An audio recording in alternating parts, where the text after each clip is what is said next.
না, আমার তো স্বাভাবিক অবস্থান নেই। আমি আমার কন্ট্রোলের বাইরে। আমি কিছু বুঝতে পারছি না।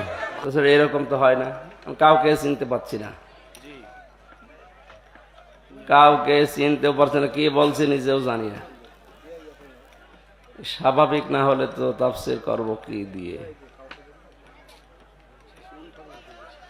জোহরের পর থেকে অসুস্থ হয়ে পড়েছি, আমার শরীরের ওপরে কন্ট্রোল নেই। আমি মনে হচ্ছে সৈন্যের ওপরে ভেসে বেড়াচ্ছি, ঝাপসা ঝাপসা দেখা যাচ্ছে। মুফতি আমির হামজা হুজুর মাহফিলে হঠাৎ করে অসুস্থ হয়ে গেছেন, তার আশপাশের কাউকেই চিনতে পারছেন না। আসলে এটা দেখে আমি নিজেই অবাক হয়ে গেছি, হতবাক হয়ে গেছি। আল্লাহ, মুফতি আমির হামজা হুজুর এত পরিমাণ অসুস্থ হয়ে গেছে, তার আশপাশের কাউকেই চিনতে পারছেন না। চলুন আমরা দেরি না করে সেই ভিডিওটি দেখে আসি।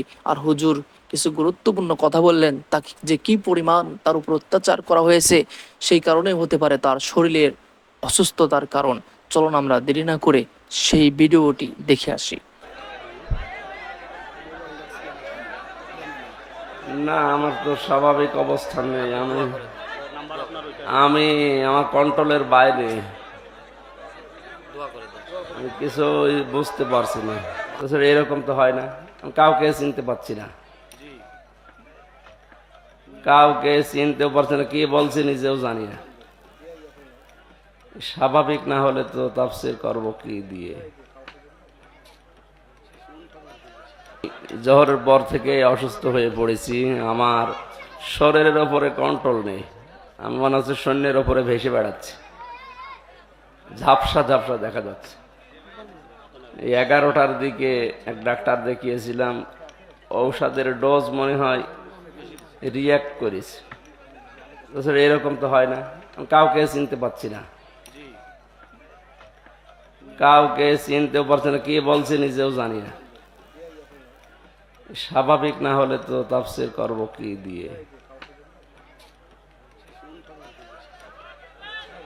এই মাহফিলে যারা এসেছেন সবাইকে ধন্যবাদ জানাচ্ছি। আসলে কিছুদিন রেস্টে থাকা দরকার, এইভাবে আমার শরীর আর পারছে না।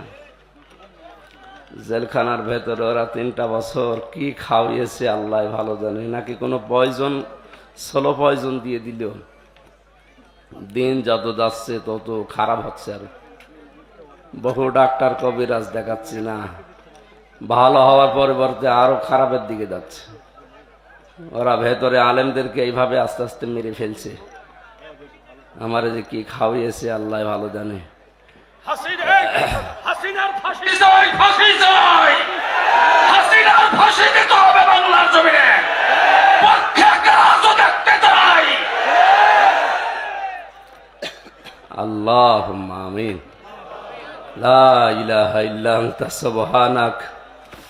আল্লাহ, লা ইলাহা ইল্লা আনতা সুবহানাক ইন্নী কুনতু মিনাজ জালিমিন।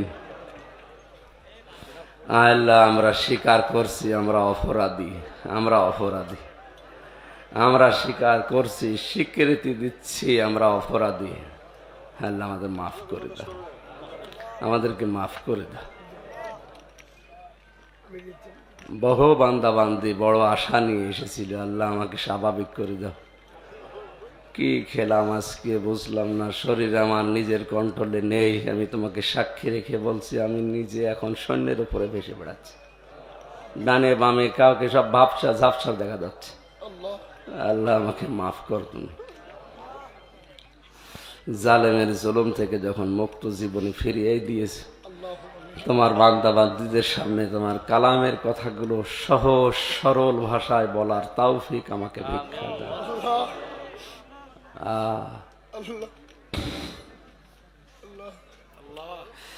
রব্বানা যালামনা আনফুসানা ওয়া ইল্লাম তাগফির লানা ওয়া তারহামনা লানাকুনান্না মিনাল খাসিরিন।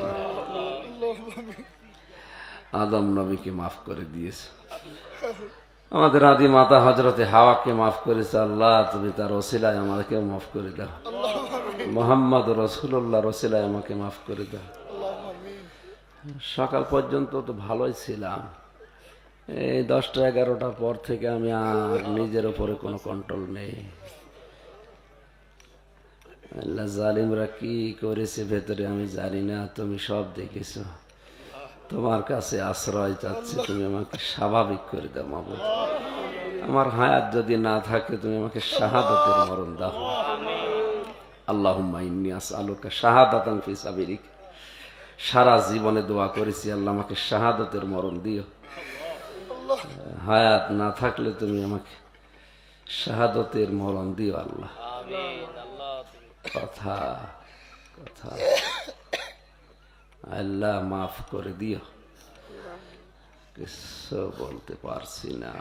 লা হাওলা ওয়ালা কুওয়াতা ইল্লা বিল্লাহ, লা হাওলা ওয়ালা কুওয়াতা ইল্লা বিল্লাহিল আলিয়্যিল আযীম, লা হাওলা ওয়ালা কুওয়াতা ইল্লা বিল্লাহিল আলিয়্যিল আযীম। আস্তাগফিরুল্লাহ আস্তাগফিরুল্লাহ আল্লাযী লা ইলাহা ইল্লা হুয়াল হাইয়্যুল কাইয়্যুম ওয়া আতুবু ইলাইহি, লা হাওলা ওয়ালা কুওয়াতা ইল্লা বিল্লাহিল আলিয়্যিল আযীম। আল্লাহু লা ইলাহা ইল্লা হুয়াল হাইয়্যুল কাইয়্যুম লা তাখুযুহু সিনাতুন ওয়া লা নাওম, লাহু মা ফিস সামাওয়াতি ওয়া মা ফিল আরদ, মান যাল্লাযী ইয়াশফা'ু ইনদাহু ইল্লা বিইজনিহি, ইয়া'লামু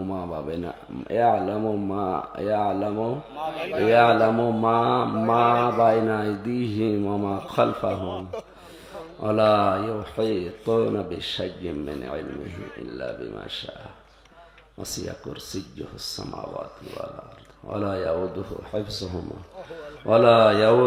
হিফযুহুমা ওয়া হুয়াল আলিয়্যুল আযীম। এ বিশাল সাম্রাজ্য চালাতে গিয়ে তুমি তো দুর্বল হও না আল্লাহ, তুমি আমার মতো ছোট্ট বান্দার উপরে রহমত করো, দয়া করো আল্লাহ, দয়া করো। আমার শরীরটা স্বাভাবিক করে দাও, আমার নিজের উপরে কোনো কন্ট্রোল নেই। সুবহান রাব্বিকা রাব্বিল ইজ্জাতি আম্মা ইয়াসিফুন ওয়া সালামুন আলাল মুরসালিন আলহামদুলিল্লাহি রাব্বিল আলামিন।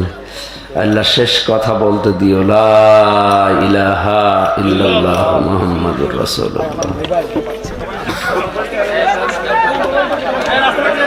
প্রিয় দর্শকবৃন্দ, এই ভিডিওটি দেখে আমার খুবই কষ্ট লাগছে। আসলে মুফতি আমির হামজা হুজুর, তার উপর যে কি পরিমাণ অত্যাচার নির্যাতন করা হয়েছে, যে হুজুর এত পরিমাণ অসুস্থ হয়ে যাচ্ছে, দিন যত যাচ্ছে ততই কিন্তু অসুস্থতা বেড়ে যাচ্ছে, কমতেছে না। যতই চিকিৎসা করানো হচ্ছে ততই কিন্তু হুজুরের অসুস্থতা বেড়ে যাচ্ছে।